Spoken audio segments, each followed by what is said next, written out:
നമ്മളുടെ പലഹാരം എല്ലാം ഇവിടെ റെഡി ആയിട്ടുണ്ട്. വളരെ എളുപ്പമാണ്. എന്നും മധുര പലഹാരം ഉണ്ടാക്കാൻ നിൽക്കേണ്ട.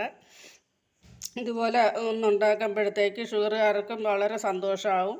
അപ്പോൾ എല്ലാവർക്കും കഴിക്കാവുന്നൊരു പലഹാരം. വലിയ എരിയൊന്നുമില്ല, കുട്ടികൾക്ക് വളരെ ഇഷ്ടപ്പെടും. അപ്പോൾ എല്ലാവർക്കും ഉണ്ടാക്കി നോക്കാം, വളരെ എളുപ്പമാണ്. ഇപ്പോൾ 1.5 കപ്പ് മൈദാമാവാണ് ഞാൻ ഇവിടെ എടുത്തിരിക്കുന്നത്. അതിൻ്റെ കൂടെ 2 മുട്ടയും കൂടെ എടുത്തിട്ടുണ്ട്. അപ്പോൾ ഈ മുട്ട ഒന്ന് പുഴുങ്ങിക്കൊണ്ട് വരാം. അപ്പോഴും 1.5 കപ്പ് മാവ് എടുത്തപ്പം, മൈദാമാവ് എടുത്തപ്പം ഞാൻ ഇവിടെ 3/4 കപ്പ് വെള്ളവും കൂടെ എടുത്തിട്ടുണ്ട്. അപ്പോൾ വേറൊരു കപ്പിലേക്ക് 3/4 കപ്പ് വെള്ളം എടുത്തപ്പോൾ അതിലേക്ക് ആവശ്യമായ ഉപ്പിട്ട് 1 ടീസ്പൂണോളം എണ്ണ ഒഴിക്കാം. ഇതൊരു പാൻ അടുപ്പത്തേക്ക് വെച്ച് അതിലേക്ക് ഒഴിക്കാം. ഇതിലൊഴിച്ച് തിളപ്പിക്കാം. ഒരു പാൻ അടുപ്പത്തേക്ക് വെച്ച് ഈ വെള്ളവും ഉപ്പും എണ്ണ ഒഴിച്ച് അത് പാനിലേക്ക് ഒഴിച്ച് തിളപ്പിക്കുകയാണ്. അപ്പോൾ ഇതിലേക്ക് നമ്മൾ എടുത്തു വെച്ചിരിക്കുന്ന മൈദാമാവ് കുറേശ്ശെയായിട്ട് ഇട്ട് നമുക്ക് ഇളക്കി കൊടുക്കാം. ഈ പാൻ കൊണ്ടോ തടി കൊണ്ടോ അല്ലെങ്കിൽ ഇതുപോലത്തെ ഇതുകൊണ്ട് നല്ലതുപോലെ ഇളക്കി യോജിപ്പിക്കാം. കുറേശ്ശെയായിട്ട് ഇട്ട് കൊടുക്കാം.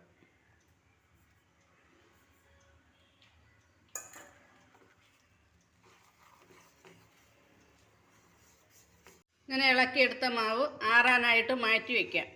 പിന്നെ ഇടത്തര വലിപ്പമുള്ളൊരു സവാള എടുത്ത് പൊടിയായിട്ട് അരിഞ്ഞു വെച്ചിട്ടുണ്ട്. ചെറിയൊരു തക്കാളി അരിഞ്ഞു വെച്ചിട്ടുണ്ട്. പച്ചമുളക് 2 എണ്ണം അരിഞ്ഞു വെച്ചിട്ടുണ്ട്. കുറച്ച് കറിവേപ്പില എടുത്തിട്ടുണ്ട്. ഇതെല്ലാം എണ്ണയിലൊന്ന് വഴറ്റാം. ചൂടായ എണ്ണയിലേക്ക് കടുകിട്ട് അതിലേക്ക് പച്ചമുളക് ഇട്ട് കറിവേപ്പില ഇട്ട് പിന്നെ സവാള വാരിയിടണം. ഇനി ഇളക്കാം.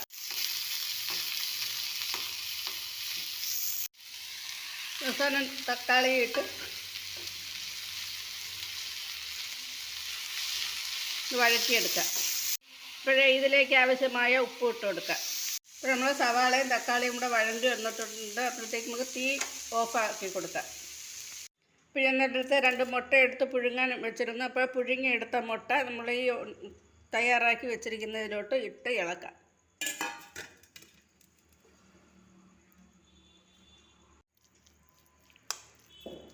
നല്ലതുപോലെ മിക്സാക്കാം. നമ്മൾ കൈ കൊണ്ട് ഞെരടി യോജിപ്പിക്കണം.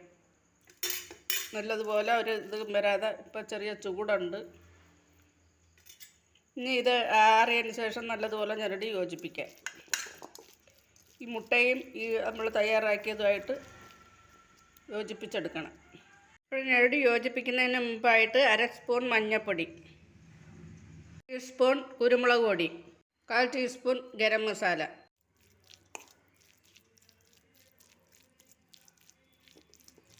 ഇവിടെ എൻ്റെ സ്റ്റാൻഡൊന്ന് ഒടിഞ്ഞു പോയി.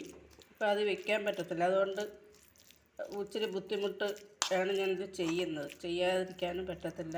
അപ്പോഴെല്ലാവരും ഒന്ന് സഹകരിക്കണം. ആ ചാനൽ സബ്സ്ക്രൈബാക്കാത്ത ആരെങ്കിലും ഉണ്ടെങ്കിൽ ഒന്ന് സബ്സ്ക്രൈബാക്കണേ. ഇപ്പോഴിത് നമുക്ക് അങ്ങോട്ട് മാറ്റി വയ്ക്കാം. ഇത് കൈ കൊണ്ട് പുരട്ടി വയ്ക്കാനുള്ളതാണ്. അത് ചൂടായതുകൊണ്ടാണ് ഞാൻ ഇത് തവി കൊണ്ട് തന്നെ സ്പൂൺ കൊണ്ട് ഇളക്കിയത്. ഇനി അവസാനം നമ്മൾ എടുക്കുമ്പം കൈ കൊണ്ട് ഒന്നുകൂടെ നല്ലപോലെ ഒന്ന് ഞെരടി യോജിപ്പിക്കാം. ഇപ്പോൾ നമ്മൾ ഈ മാറ്റി വെച്ചിരിക്കുന്ന മാവ് ഒരു പാത്രത്തിലേക്ക് ആക്കാം. കൈ ഒന്ന് നനച്ച് പാത്രത്തിലേക്ക് ആക്കിയ മാവ് ഇതുപോലെ കുഴച്ചെടുക്കണം. കൈ കൊണ്ട് നല്ലതുപോലെ കുഴഞ്ഞ് കിട്ടും.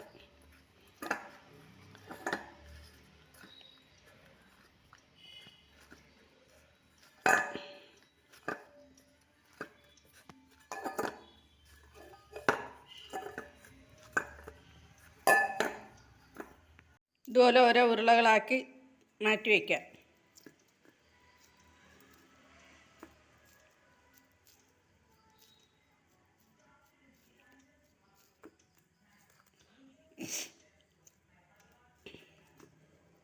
പിന്നെ അവിടെ എല്ലാം ചെറിയ ഉരുളകളാക്കി മാറ്റി വെച്ചിട്ടുണ്ട്.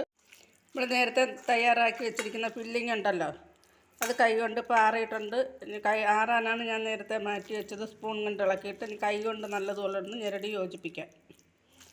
മസാലയും മുട്ടയും എല്ലാം, സവാളയും വഴറ്റിയ സവാളയും എല്ലാം.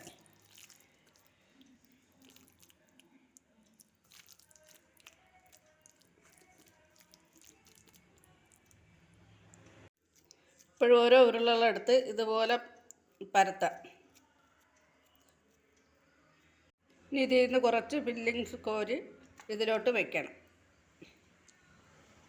നമ്മൾ ഈ പരത്തി വെച്ച് നിൽക്കുന്നതിലേക്ക്. ഇനി ഇതുപോലെ മൂടിയെടുക്കണം. ഇത് ഒരു കൈ കൊണ്ട് ചെയ്യാൻ പറ്റത്തില്ല. അപ്പോൾ എനിക്ക് ക്യാമറ പിടിക്കാനൊന്നും ആരുമില്ല. ഇപ്പോൾ സ്റ്റാൻഡും അങ്ങ് ഒടിഞ്ഞു പോയി. അപ്പോൾ ഇത് മടക്കി എടുക്കണം. ഇനി മടക്കി എടുത്തിട്ട് കാണിച്ചു തരാം. ഇതുപോലെ ഫില്ലിങ് വെച്ച് ഇതുപോലെ മടക്കി ഉരുട്ടി എടുത്തിട്ടുണ്ട്. ഈ സൈഡൊക്കെ നമ്മൾ ഒട്ടിച്ച് ഇതുപോലെ എടുക്കണം. കൈ ചെറുതായിട്ടൊന്ന് നനയ്ക്കുമ്പോഴത്തേക്ക് ആ മാവ് അതുപോലെ വന്ന് ഒട്ടിക്കോളും. അപ്പോൾ നമ്മളിത് ചെയ്യുമ്പോൾ ശ്രദ്ധിക്കേണ്ടതെന്ന് പറഞ്ഞാൽ നമ്മൾ ഈ ഇതിൽ കൊള്ളത്തക്ക ഫില്ലിങ്സ് വേണം വയ്ക്കാൻ. അപ്പോൾ ബാക്കിയുണ്ടെങ്കിൽ അങ്ങ് മാറ്റണം. അപ്പോൾ വീണ്ടും രണ്ടാമത് ഞാൻ എടുത്ത് ഇത് പരത്തി ഇതിൻ്റേക്ക് ആക്കാൻ പോവുകയാണ്. അപ്പോൾ ഇതെല്ലാം പരത്തിയിട്ട് ഞാൻ വെച്ചിട്ട് കാണിക്കാം. ഇതുപോലെ പരത്തിയെടുത്ത് അത് രണ്ട് കൈ വെച്ച് ഒരു കൈയിലെ വെള്ളം വെച്ച് മറ്റേ കൈ കൊണ്ട് പരത്തി എടുക്കണം. ഞാനിപ്പോൾ ക്യാമറ പിടിക്കുന്നുണ്ട്, എനിക്കത് പറ്റാത്തതുകൊണ്ടാണ് ഇങ്ങനെ കാണിക്കുന്നത്. അപ്പോൾ ഇതിൽ വെച്ച് ഇതിൽ കൊള്ളുന്ന ഫില്ലിങ്സ് വേണം വയ്ക്കാൻ. അധികം ഉള്ളത് മാറ്റിയിട്ട് മടക്കി രണ്ട് സൈഡ് ഒട്ടിക്കണം. അപ്പോഴെന്നെ ഇവിടെ എല്ലാം റോളുകളാക്കി വെച്ചിട്ടുണ്ട്. അപ്പോൾ ഈ റോളുകൾ പൊട്ടി ആ ഫില്ലിങ് പുറത്ത് വരാതിരിക്കാൻ ചെറുതായിട്ട് മൈദാമാവിലൊന്ന് പുരട്ടി വെച്ചിട്ടുണ്ട്. ഇങ്ങനെ പുരട്ടി വയ്ക്കുമ്പോഴത്തേക്ക് ചെറുതായിട്ടൊന്ന് ഒടിച്ച് വെച്ചിട്ടുള്ളേ ഉള്ളൂ. അപ്പോൾ നമുക്ക് ഈ അതിൻ്റെ അകത്ത് വെച്ച് മടക്കിയ ഫില്ലിങ് ഒന്നും നമ്മളെ പാത്രത്തിലൊന്നും പറ്റി എടുക്കുമ്പോഴത്തേക്ക് പുറത്ത് വരില്ല. ഇപ്പോൾ നമ്മൾ മടക്കുമ്പോഴും ഇതുപോലെ ഉരുട്ടി മടക്കി എടുക്കുമ്പോഴും ശ്രദ്ധിക്കേണ്ട ഒരു കാര്യം എന്ന് പറഞ്ഞാൽ നമ്മൾ ഈ ഫില്ലിങ് പുറത്ത് വരാതിരിക്കാൻ ശ്രദ്ധിക്കണം. ഇനി ഒരു പാൻ അടുപ്പത്തേക്ക് വെച്ച് 2 ടേബിൾ സ്പൂൺ എണ്ണ, 2 ടേബിൾ സ്പൂൺ എണ്ണയുടെ ആവശ്യമേ ഉള്ളൂ. അത് എണ്ണ മുങ്ങിക്കിടക്കുകയൊന്നും വേണ്ട. ഇത് നമ്മൾ അതൊക്കെ ഉരുട്ടി മാറ്റി മാറ്റി എടുക്കാം. ഇപ്പോൾ ചൂടായ എണ്ണയിലേക്ക് ഇതെല്ലാം നിരത്തി കൊടുത്തതിന് ശേഷം മൊരിഞ്ഞ് വരുന്നതിന് അനുസരിച്ച് ഒന്ന് മാറ്റി കൊടുക്കണം, ഒന്ന് ഉരുട്ടി കൊടുക്കണം അങ്ങോട്ടും ഇങ്ങോട്ടും. മുങ്ങിക്കിടക്കുകയൊന്നും വേണ്ട, പതുക്കെ പതുക്കെ ഇങ്ങോട്ട് ഉരുട്ടി കൊടുക്കണം.